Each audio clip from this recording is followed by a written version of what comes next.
Paz de Cristo, meus irmãos, pastor André William falando aqui com vocês. E nessa oportunidade teremos a chance de ver a lição de número 4, cujo título é Abraão, o amigo de Deus.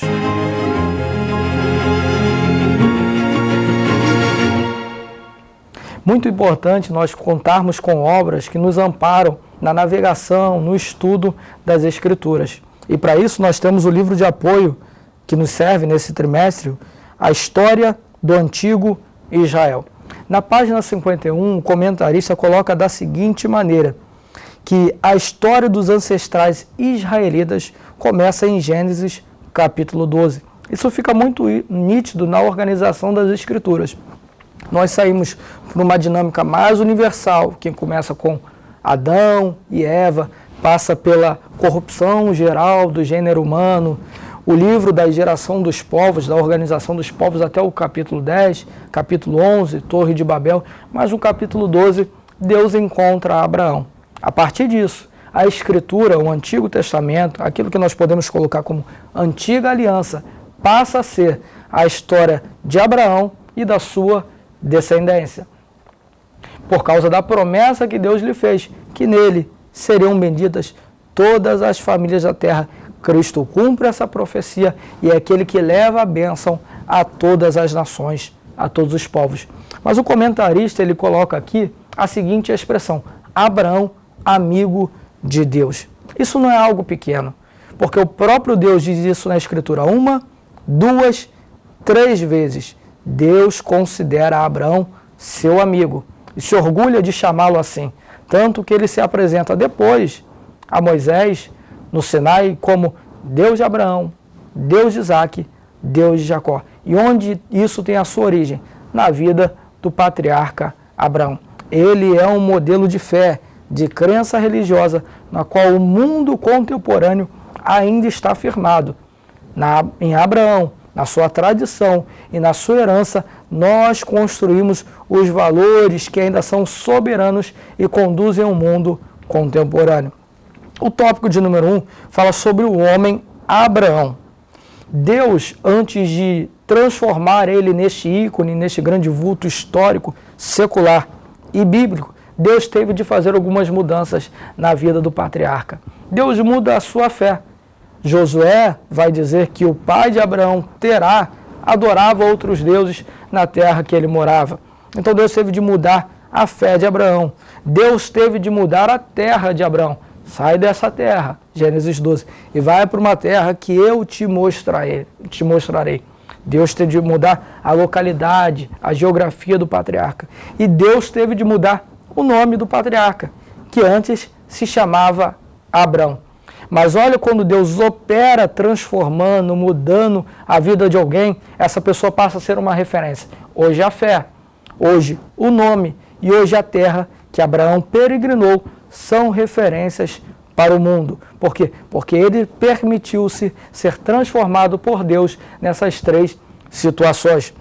Esse casal, Abrão e Sarai, tiveram seus nomes mudados. Sarai era minha princesa, Abrão, o comentarista diz, pai exaltado, pai elevado. Já era pai e já era princesa, Abrão e Sarai. Contudo, essa indicação que eles tinham nos seus próprios nomes os tornava exclusivistas. Sara antes era minha princesa, passa a ser princesa, porque ela não é exclusiva, ela é para todas as nações. Abrão deixa de ser um pai grande e passa a ser um pai de uma grande nação.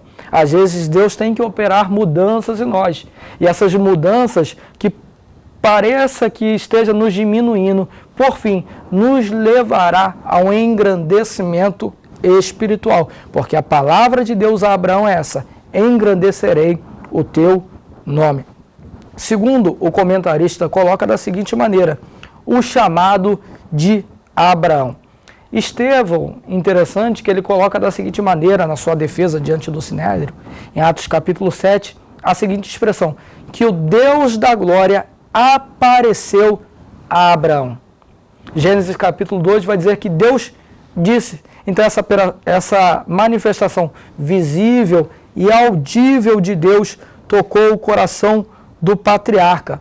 E ele atendeu o chamado de Deus. Por quê? Porque estava solícito aquilo que Deus apresentou. E a partir dali começa a se construir um relacionamento que cada dia vai ficando mais íntimo. Ao ponto de Gênesis capítulo 17, Deus diz a Abraão, versículo 1, anda na minha presença e ser perfeito. Perceba que à medida que nós procedemos diante da presença de Deus, nós somos aperfeiçoados. Para nós podemos fazer uma aplicação disso usando 2 Coríntios 13, versículo 13, onde Paulo se despedindo da igreja diz, o amor de Deus, nosso Pai, a graça de nosso Senhor Jesus Cristo e a comunhão, palavra grega koinonia, associar-se, ligação, sociedade, seja com todos vós. Amém. Deus manifesta graça, Deus manifesta amor, independentemente das nossas condições. Somos falhos, mas Deus é gracioso e Deus é amoroso. Contudo, a comunhão com o Espírito Santo é um ato de ação minha e resposta do Espírito Santo. Atitude minha e resposta do Espírito Santo. Assim como Deus convida o patriarca e diz, anda na minha presença e você será perfeito. Anda na minha presença e exijo de você um procedimento correto. Assim, quando nós andamos em comunhão com o Espírito Santo, nós agimos e o Espírito reage. E assim, somos transformados à imagem de Cristo. O tópico de número 3, talvez o mais importante aqui dessa lição, fala sobre a paternidade de Abraão. Porque Abraão é conhecido justamente por ser pai de uma grande nação. Inclusive até o seu outro filho, Ismael, Deus diz, nele também haverá uma grande nação. Veja quão frutífero foi o patriarca.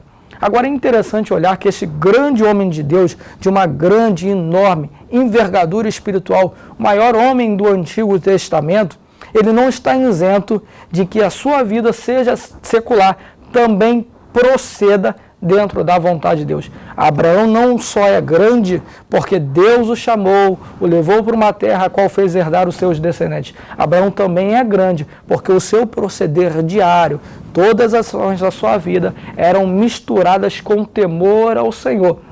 E nisso nós vemos o tópico de número 3. Tanto que Deus chega a dizer, em dado momento, quando intenta destruir Sodoma e Gomorra, ele diz, ocultarei eu algo a Abraão, visto que esse será grande, ensinará a muitos. Ou seja, Abraão teve essa responsabilidade de transmitir a mensagem que Deus compartilhou com ele. Então o que nós podemos colocar como aplicação nesse momento é o seguinte, é que todo o nosso proceder, inclusive o familiar, inclusive o trato com os nossos filhos, o trato com a nossa esposa, deve ser inundado por um espírito de reverência ao Senhor, assim como foi o patriarca. Na questão de ter filhos, na questão de criar os filhos, na questão de afastar Ismael, ele ora ao Senhor. Sejamos assim também. Todas as nossas ações devem ser guiadas pela orientação do Espírito Santo. Como conclusão, eu quero te convidar para pensar algo. O texto de Romanos capítulo 4, versículo 20 diz o seguinte, que ele não duvidou da promessa por incredulidade, mas foi fortalecido na fé enquanto dava glória a Deus. O que fez Abraão suportar todo este período entre a promessa de Deus e o cumprimento dela, e o cumprimento dessa promessa, foi o fato de glorificar a Deus, de levantar altares, de a todo momento estabelecer um marco da fidelidade de Deus, dizendo para os céus que o seu coração esperava firmemente o cumprimento da promessa de Deus. Entendemos então que vínculos profundos com Deus só podem existir a partir da fé e da obediência, tal como foi com Abraão. Que Deus abençoe a sua vida, em nome de Jesus.